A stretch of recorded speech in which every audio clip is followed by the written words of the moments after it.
తెలంగాణ చరిత్ర మూలాలు పుస్తక ఆవిష్కరణ సభకి అధ్యక్షత వహిస్తున్న పెద్దలు కె శ్రీనివాసరెడ్డి గారు, పుస్తక ఆవిష్కర్త పెద్దలు మాజీ సంపాదకులు రామచంద్రమూర్తి గారు, అదేవిధంగా మాజీ సంపాదకులు కె శ్రీనివాస్ గారు, మురళి గారు, అల్లూరి నారాయణ గారు, వేదిక పైన చక్రపాణి గారు, గౌరీశంకర్ గారు, మార్కండేయ గారు, అదేవిధంగా బాపు పుస్తక రచయిత శేఖర్ రెడ్డి గారు, కార్యక్రమంలో హాజరైన పెద్దలందరికీ నా నమస్కారం. వాస్తవానికి అంతా పూర్తి నేను తప్ప అందరూ కూడా పుస్తకం రాసిన దాంట్లో సాహిత్యంలో పడిన వాళ్ళే అందరూ కూడా.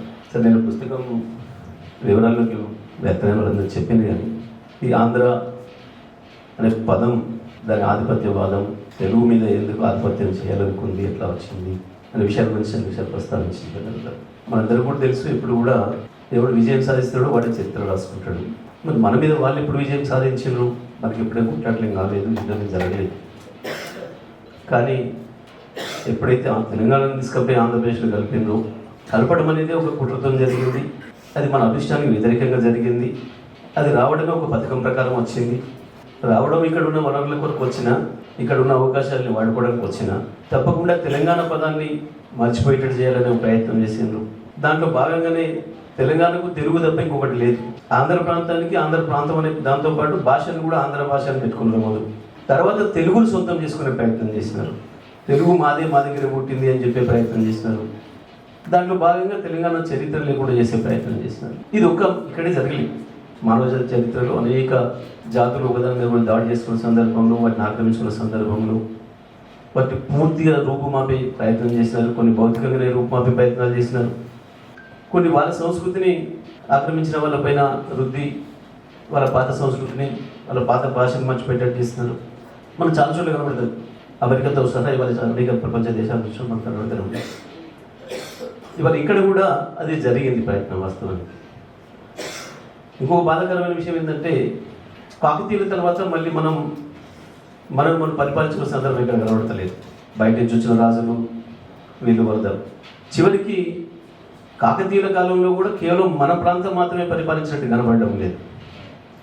కొంత చరిత్రలో పోతే చెన్నై దానిక కాకతీయులు పరిపాలించిండ్రు, అక్కడ రంగూన్ దానిక పరిపాలించిండ్రు అనేది కూడా మనం చూస్తున్నాం. కానీ మొట్టమొదటిసారిగా తెలంగాణ అని పిలువబడ్డ ప్రాంతం తనను తాను పరిపాలించుకున్న మొదటి సందర్భం 2014 నుంచి ప్రారంభమైంది. ఇది మనం గమనించాల్సిన విషయం.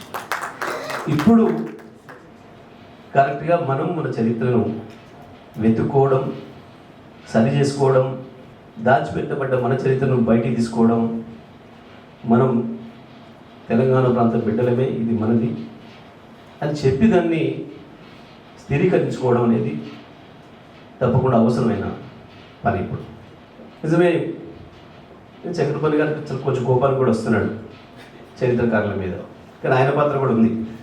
తెలంగాణ రాగానే అందరూ రిలాక్స్ అయ్యారు. మేమేం రిలాక్స్ కాలేదు. మేము తెలంగాణ ఉద్యమానికి ఎంత పనిచేసినామో దాని అభివృద్ధికి అంతకంటే ఎక్కువ పనిచేసినాం. తెలంగాణ ఉద్యమానికి 14 గంటలు 16 గంటలు పనిచేస్తే అభివృద్ధికి 18 గంటలు పనిచేసినాం. కానీ ఎందుకో తెలంగాణ సాహిత్యకారులు, కవులు, కళాకారులు రిలాక్స్ అయ్యారు. అసలు మొదలు పెట్టవలసిన పని రాష్ట్రం ఏర్పడిన తర్వాతనే ఉంది. కానీ ఎందుకంటే పాపం వాళ్ళు కూడా ఉద్యమకారుల కొట్లాడింది అందరు. కాబట్టి మన లక్ష్యం నెరవేరిందని రిలాక్స్ అయిపోయారు. దానివల్ల ఇటువంటి రాలి.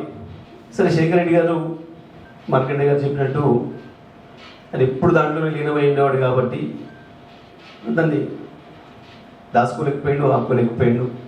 ఏదో చేసి తీరాలి. తను సోషల్ మీడియాలో కూడా యాక్టివ్ ఉండడం, అవతల నుంచి వచ్చేవాటిని చూడడం, ఎప్పటికప్పుడు దానికి రిటైలేషన్గా ఇంకోటి పెట్టడం, ఆ చర్చల్లో ఉన్నాడు కాబట్టో, లైవ్గా ఉన్నాడు కాబట్టో మొత్తానికి ఎట్టి పరిస్థితుల్లో తీసి చూపించాలి.